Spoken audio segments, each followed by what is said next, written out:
Welcome back. It is the 15th of December, and you are tuned in to the Rebel's Edge. Pete will be joining me shortly to talk about, well, what was going on at the 10X Wealth Conference down in Miami and what's going on in the market today. Maybe a little preview of some sports as well. All that and more on today's Rebel's Edge.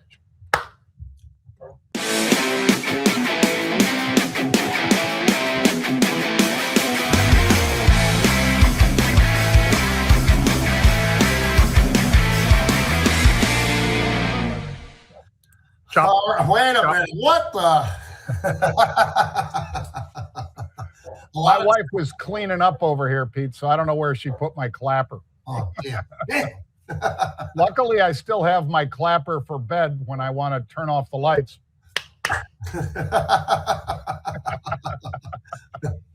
Oh, man. Great time in Miami, I'll tell you that, John. The weather was perfect. You and I got a chance to get a little exercise in the mornings and all that stuff, so that was great.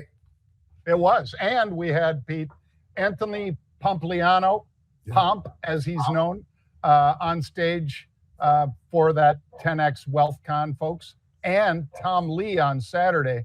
And, oh, my God, I think Tom Lee, Pete, was just blowing people's minds.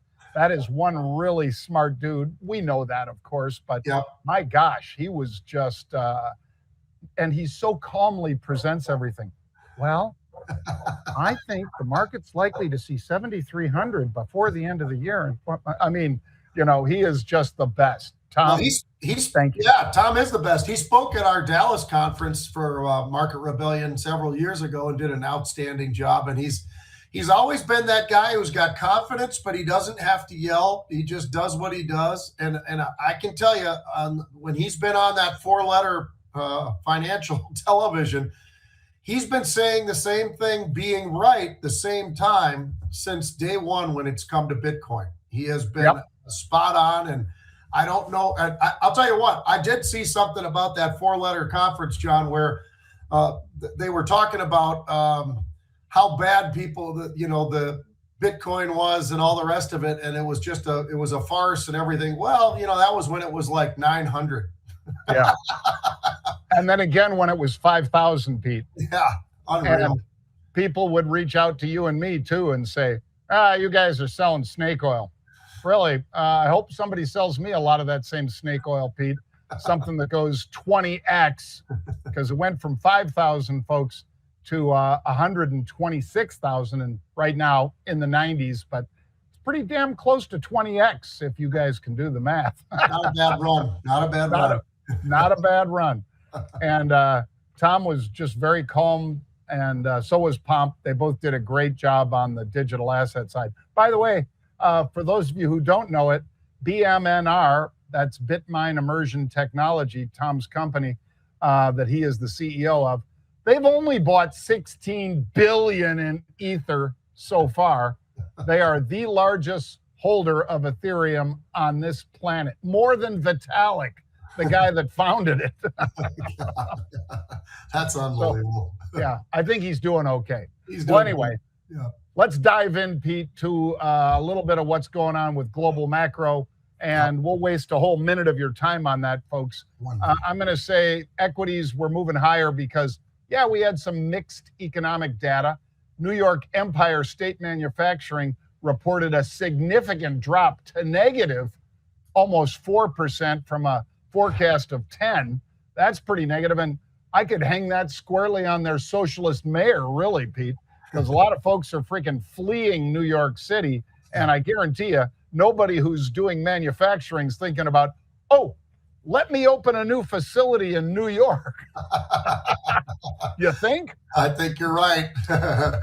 Well, I'll just give you a quickie on macro, John. We got retail sales, we got housing starts, and anytime you've got those kinds of things coming out anytime very soon, it's going to be a bit on that macro side and the thoughts about the economy. So I think it's going to be very interesting to see and hear what some of these numbers look like as we get into the week. Well, we also have, Pete, we're sort of changing things up, and let us know how you like this, folks, because we used to do fantastic futures, but then we weren't getting quite as much support from some of the guys on the futures side. So we said, heck with them. We'll have Pete do VIX, and then we'll do prediction markets. How about that? So, Pete, the VIX today is 1676. What are you making of it moving up by about 6%?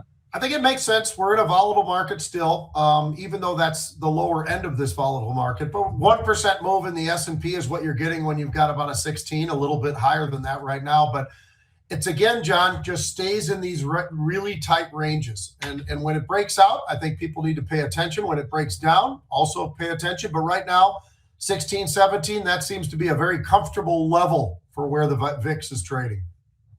Well, and then diving into prediction markets, folks, I'll pull up this, or I'll have Jared pull it up, actually, from Polymarket. S&P all-time high by December 31st. Well, if you think so, you could make money on it, folks. You could, without buying the S&P. How? Well, now that Polymarket is legal in the United States, they can take on U.S. customers.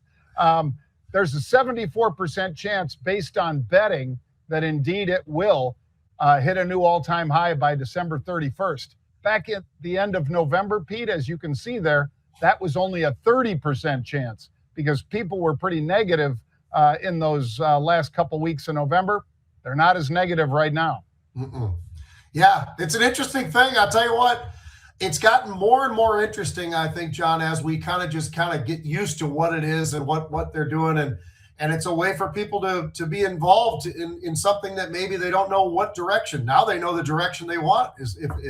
Are they excited about that possibility? Hey, this is the way to play it.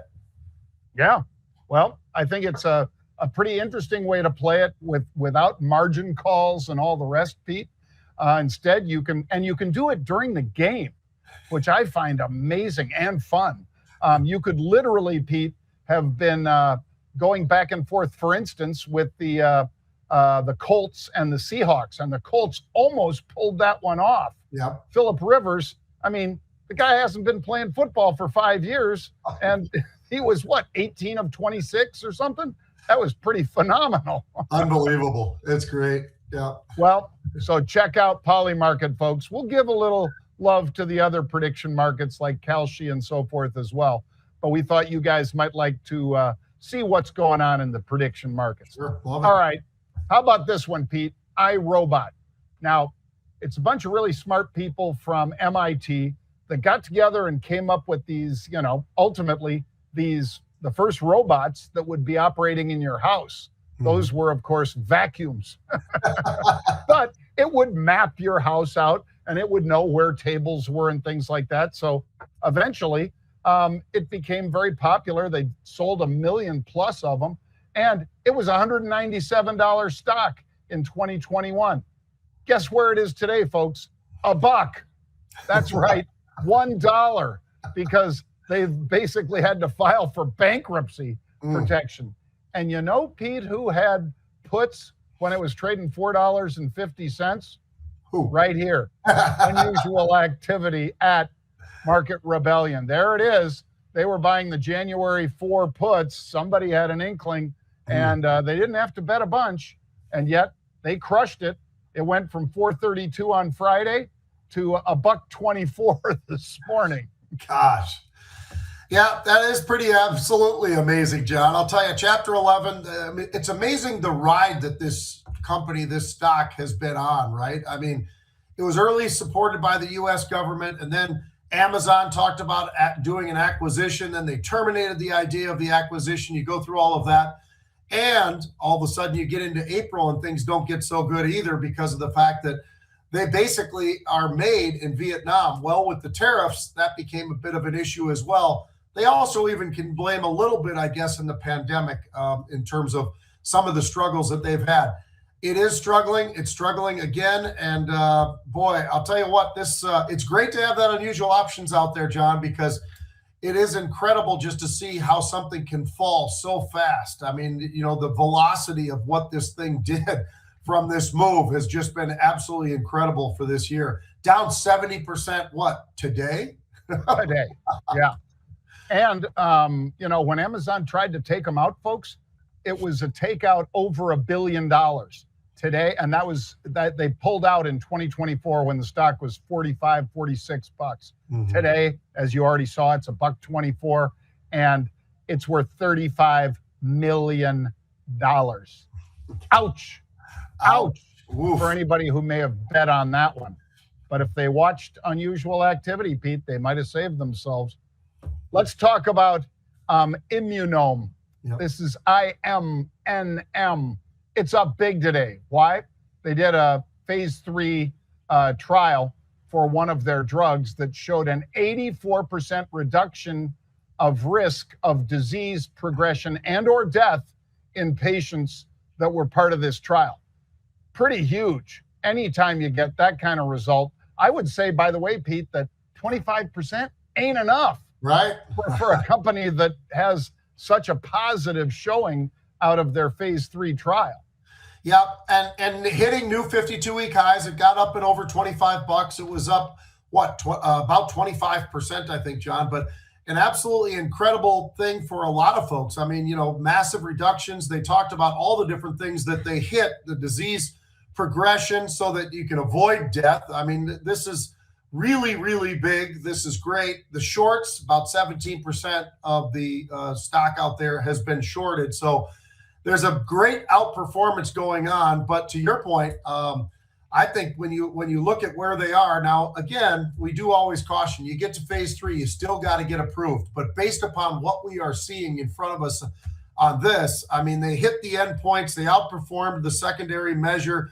Whatever they needed to do, that seemed like they were able to get over that hurdle. So I love what they're doing, and I love the fact that they have a very solid balance sheet as well, John.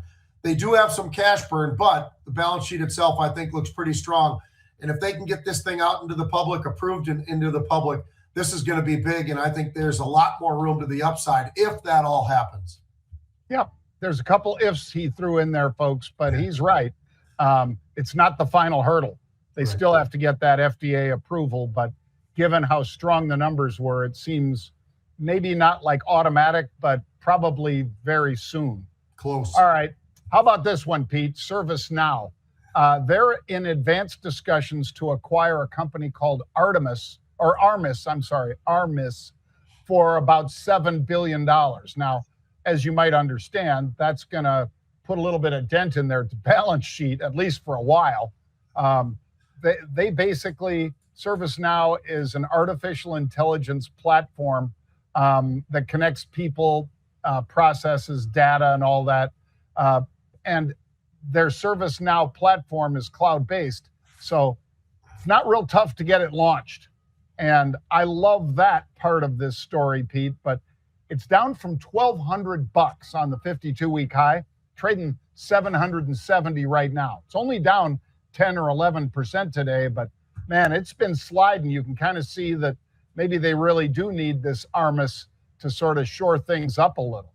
I think the concerns are probably the amount that they're playing, and you said that at the very start of this whole thing, but $7 billion, is that, I mean, they're going to do some acquisitions, but that gets a bit concerning, and I think that's where people are probably questioning whether or not this is the right time or not. Obviously, KeyBank didn't think much of it, John. They're one of those out there that was out there first that's not only downgraded, but they took down the price target down to 775, which is where it is right now. Usually you're somewhere well up ahead, but that's not what they're doing. So there's some concerns out there about this one.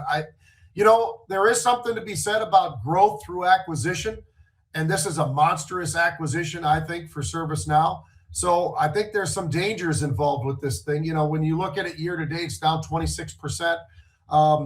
There's a lot of questions, I think, that right now we don't have all those answers. So I think that is probably why the stock is under such pressure today.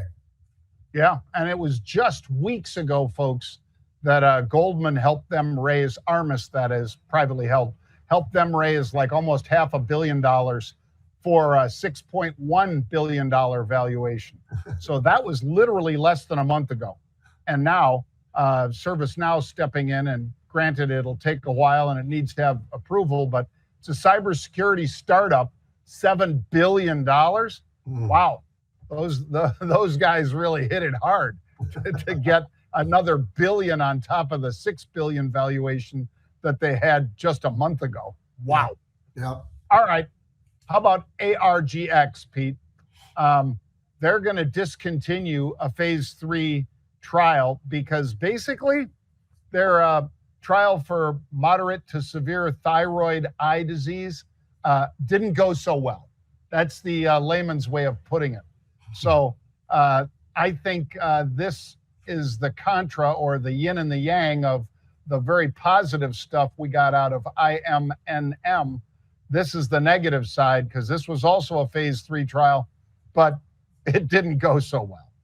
Yeah, and when they don't go well, John, this is exactly what it looks like. I mean, this is not unfamiliar for us when we're looking at something like this in the biopharma world, where things don't go well. It ain't going to go that well for the stock. I'm actually sort of impressed, though, John, because the stock is down. It's down to whatever, 5%. They've got a super deep pipeline. They've got 4 commercial products already that are approved. They've got a lot going on in a positive way. This particular discontinuation of the phase 3 trial, you know what? It's a bad bump in the road, but it's a bump in the road because this is a company that, by the way, $54 billion market cap, and the stock was up 35% year to date. So when you look at all of that, I think you can realize that, you know what, they don't all work. And in this particular case, this one definitely did not work. It didn't hit the proper levels that they needed to. So you know what? They've just got to figure out how they're going to approach it from here. And like I say, they have a very, very deep pipeline of approved all the way down to some of those early clinical times. And I think, Pete, the reason it might not be down as much as you otherwise might think, folks, is like Pete said, they got a deep bench, if you will. Yeah. They're kind of like Ohio State. They just reload. And they have $53 billion market cap. They're not a $1 or $2 or $5 billion company that's got one drug and a couple in the pipeline or something. They've got, they're very disciplined about the way they run their business. It's a Netherlands-based company. And I think Pete's exactly right as to why they're getting they're dampening the blow, shall we say, Pete, yeah, versus what could have gone on otherwise. Yeah. All right, Pete, why don't you lead us into a little of the football, in this case, I guess, Indiana University, and some pretty interesting player that has really jumped onto the scene. And I don't mean the Heisman Trophy winner. Again, great job by Mendoza, but how about this guy, Pete? This guy's special. This guy's the best wide receiver you've never heard of. Meet Charlie Becker, a 3-star from Nashville, Tennessee, who is also a high school track state champion in the 100-meter and 300-meter hurdles. Where his dad played linebacker at Ohio State and also professional baseball with the Toronto Blue Jays. Coming out of high school, he committed to Indiana. Not playing much as a freshman outside of special teams, he still didn't transfer. Yet, even in his sophomore season, Charlie didn't start and really wasn't playing much until one of Indiana's best wide receivers got hurt. Then he took over versus Penn State, putting himself on the map with 7 catches for 118 yards. Look at that catch, Pete. And got the foot down to the game-winning touchdown. Since then, the guy's fast as lightning. He's had 5 catches for well over 100 yards, but none bigger than in the Big Ten championship versus Dad's old school, Ohio State, proving he's a real threat. If you are ready for him, he will take the top off the defense. Look at that first catch. Big Ten championship in Indiana football history, #1 seed in the playoff, and making the case for why he is the most underrated wide receiver in college football, making this run by Indiana even more special. Steps up, down the field. Down the field. This guy's the best wide receiver you've never heard. I think we're going to have to do that, Pete. I'll do it on 3 at 3 today. And look at this trade. I'll tell you what, that kid is special to have the kind of speed he had and athleticism. John, when you're a high hurdler, you're going to have to be fast because you got to be fast in between the 3-step of the hurdle. But to be able to be also the 100-meter champ, I mean, you know, that's pretty special. And I don't know too many guys who have done both of those. The 100, the 200, and the long jump, sure. The high hurdles, probably not. But really, that kid is amazing, absolutely amazing. Indiana's amazing. I mean, I can't stop thinking about Mendoza and what he talked about at the Heisman Trophy deal, John. I mean, what a special thing. I think it was lock, stock, and barrel. We knew it was him. I mean, it just was. But Just a special kid who transferred and even gave Cal a nice shout out. So, speaking of Cal, yes, Jon, who do you think? Now, we had 15 or more openings of different coaches being fired or leaving or whatever going on. And some of them, many of them are closed up now. Almost all of them, probably. But Cal was one of them. And Justin Wilcox, great guy, like him, just didn't get it done at Cal. I mean, here's the problem. When your conference record, Jon, is 26-47, that's a big problem. Being 500 is okay. Being well under 500, probably not okay.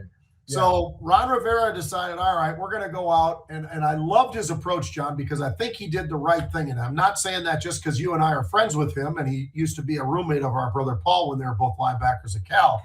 But he went out and did something that I think most schools, when it's a possibility, you should do this. So why is Tosh Lupoy the best guy who fits? Well, he's from the Bay Area of California. He's an alum of Cal. He's got a resume that includes Saban, Lanning, and multiple NFL teams. The last time, by the way, Cal had a conference title was 1958. Oh. So this kid, I think, just fits, though. He checks the boxes, Jon. He's been in the Pac-12. He's been in the Big Ten. He's coached with some of the very best coaches ever. And I'll tell you, that Dan Lanning is a special guy up in Oregon. He does an absolutely amazing job. And they recruit the country, but they specifically get a lot of Islanders and folks like that I think has just been great. And it's been great for both sides, for the Islanders as well as Oregon, and how amazing they have been as a football team for a while now. So I just think that he was the perfect fit. Of all of the others, and a lot of guys are out there saying this one's an A+, this one's an A-, this is a C+. This is the one that stands out the most for me. I will give you one other one that I think is interesting, because Lane Kiffin. I still say he should have stayed at Ole Miss, because you know what? He could have been the guy all time, because Ole Miss doesn't have the track record that LSU has. But that being said, he is going to crush it at LSU, Jon. I mean, he's got they're the most talented football players in America right now come from the state of Louisiana. It used to be California, it used to be Florida, it used to be here, there, and everywhere. It's Texas. Now it's Louisiana. And so he's got him right in the backyard. I'm convinced he's going to be one of the great quarterback gurus. And outside of Brian Kelly, who just never really embraced LSU the right way, I think, you know what, they've had some great coaches. They don't have a lot of patience. And you know what? I don't think they're going to need it, because I think Lane goes in there and starts changing things immediately. And he will make an impact as soon as he is the big part of it, recruiting, spring ball, and then getting into the season next year. But do you like that hire from Cal, or do you think it's somebody else maybe even better? I think he's great, and credit to Ron Rivera for both reaching out to Lanning and for picking a Cal guy. When you have the chance, having an alumni in there in that position does a lot for recruiting, for NIL, for everything. But I'll throw this one out, Pete. Don't disagree with you about Lane Kiffin, but I will say John Sumrall down at Tulane. Yeah. And this is a guy I got to see, run the team down there. And I think it was maybe 3 years ago, Pete, they went to a big bowl game and they were going to play USC, and USC thought Tulane would just get, trounced. Didn't end up that way. They crushed USC. And USC is still stinging from that. So this guy was at Troy, and then he's at Tulane, and now he's going to be coaching Florida, which, as you say, is one of the richest areas of talent in the whole country. The fact that he was able to get Tulane, Pete, which is absolutely an afterthought in football for the last several decades, to get into bowl games and win, and conference championships even, and win, means that this guy, with that kind of recruiting, with the kind of NIL money and so forth that he's going to have at Florida, which he didn't have at Tulane. Right. I think that's a guy to watch. So watch the University of Florida, Gainesville, because I think that's going to be just a plum job for this guy. Yeah, I think the Gators were lucky to get a guy like him with the abilities that he's already shown that he's got at a lower level and can compete and beat the folks at the higher level. I think that says a lot. All right, who are some of the biggest surprises so far this year, John? Now, I'll start off with one real quick negative surprise. It's the Chiefs. They're eliminated from the playoffs. And, of course, if people didn't know, the quarterback, unfortunately, Mahomes, actually, it sounds like he tore his ACL. Not so great for a guy like that. That's unfortunate because he's, you know what, whether you like him or don't like him, you never want to see anything like that happen to any of these guys. And yesterday, the injuries in the NFL were absolutely terrible. But they're 6-8, and they're eliminated from the playoffs. All right. So here's kind of what I think are some of the biggest surprises. Jacksonville has a brand new coach. The brand new coach didn't take long to land, and he's done pretty well at 10-4, right? And he's looking like he's got a team that maybe can go fairly deep. He's got to get Trevor to stop throwing interceptions, and he's kind of gotten a little bit better in the last couple of weeks, John. Since November, he's only thrown 6. He's 14 touchdowns and 6 interceptions, so much more improved. And the defense over there plays pretty good. The Bears are in the same category, right? They stole a guy from Detroit. They didn't steal him, but they kind of did. They brought their new coach in, and they just kicked the crap out of the Browns yesterday, John, 31-3. They're 10-4. They look pretty damn good. Buffalo's 10-4 and was kind of like an afterthought for a lot of people. Well, they went into the Patriots, and they took care of business. Oh, yeah, second half, they beat them 28-7. That ended up being the winning side of things as well. So Buffalo is still pretty for real. But I also look at Denver at 12-2. Now, they started the season, John, 1-2. They've ripped off 11 wins since that time. So if there's a team that's hot out there and Bo Nix is leading them, there's something special going on in Denver right now. Who do you think are some of the most surprising? I think Denver might be the most surprising of them all right now because I don't know. They've done a lot of interesting things, but it just felt like they were just kind of moving along. It looks like now they've catapulted along. Yeah, they had the only bad game I've seen them play, Pete, was just a game against a horrible team. And sometimes good teams do play down to the level of the competition. Yep. That's what they did against the Raiders. That was like one of the worst NFL games I've seen in forever. But then they go out this weekend and they just beat up on Green Bay, so much so that Micah Parsons gone. Yep. Now, they didn't cheap shot him, but he twisted his own knee, Pete, and that may be an ACL. I hope it isn't. But, he's out. They lost... Gosh, I think they lost a big offensive tackle as well. Their number one tackle on the right side. This is Green Bay. And I think maybe their tight end. I mean, Green Bay's the walking wounded now. Yeah. And the Bears, meanwhile, go to 10-4, like you said, Pete. Let me throw this one out there as far as Caleb Williams. So of all NFL quarterbacks that have thrown at least 1,000 passes, he holds the record for the fewest interceptions. Wow. 12. Wow. 12 out of 1,000 pass attempts. So when you see him scramble like yesterday, Pete, when he scrambled against, it's a bad team, but it's a good defense for Cleveland. He's got Myles Garrett, and Myles Garrett, is the man. But so he's scrambling and being chased. He runs over to his right. And as he's running to the right, he throws across his body, a 55-yard dart between double coverage. There's a bear and a receiver in front, probably in 2 yards deep in the end zone, and DJ Moore in the back of the end zone. Moore goes up with the guys, all over trying to block him and everything, and takes it down. That's a play that most people throw the interception, throwing across your body, running to the right, and instead he throws a dime. And that's the kind of guy he is. I'm telling you, I know they lost to the Packers last week. Packers deserved to win last week. When they play the Packers again, Pete, it ain't going to be close, especially with those 3 injuries I just told you about.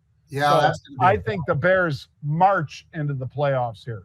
Yeah, and the Vikings, I don't know if they've won a couple of games, and I keep thinking to myself, man, is that a good move or a bad move? Well, I guess we'll see how that works out. By the way, the Texans, John, they started off 0-3, and all of us wonder what the heck is wrong with these guys. We like the coach, we like the quarterback, all that stuff.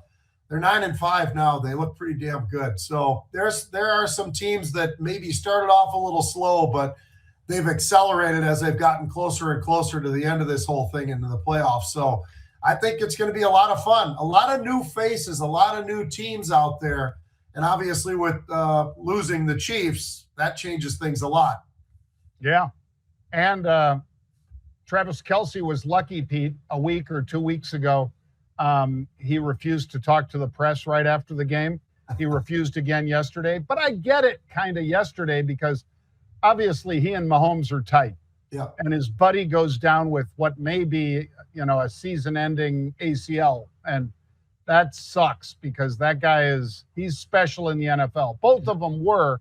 Travis isn't anymore, but Mahomes still is. And if you want to give me hate for that, give me hate, folks. But Travis Kelce's done. He is done, and he should have probably packed it in after their last Super Bowl victory, and instead he stuck around for another 2 years, and it's not the same Travis Kelce anymore at 36. Right. So I like him, but I understand that all of our talents at that athletic ability do diminish over time, and his is virtually right in front of your eyes when you're watching it now. But anyway, well, Pete, let's hit it again tomorrow. What time you want to start up? I think we better start at 1 p.m. Eastern time, John. We're going to be after it, that's for sure. Rebels Edge, 1 p.m. Eastern. See you then.